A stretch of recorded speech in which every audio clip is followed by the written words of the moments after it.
আসসালামু আলাইকুম এভরিওয়ান। আজকের ভিডিওতে তোমাদের সঙ্গে শেয়ার করব আমার অ্যানিমে মুভি দেখার এক্সপিরিয়েন্স। আগেই বলে রাখি, আমার fiance he is very fond of anime movies.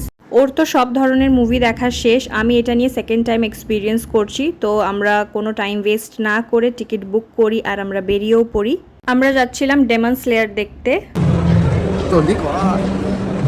না, দেরি করে যাবো এবার। Are you excited? बहुत बहुत আর এটা কি শুরু হয়ে গেছে?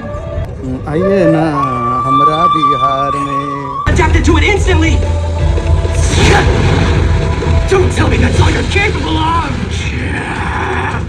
টু বি অনেস্ট, আমার কিন্তু এই মুভিটার এক্সপিরিয়েন্স বেশ ভালো ছিল। I got emotional so many times যখন ক্যারেক্টারগুলোর ব্যাক স্টোরি বলা হচ্ছিল। আমার ফিয়ান্সের কেমন লেগেছে বা ওখান থেকে বেরিয়ে আমরা কি কি করেছি সেগুলো তোমাদের সাথে নেক্সট পার্টে শেয়ার করছি।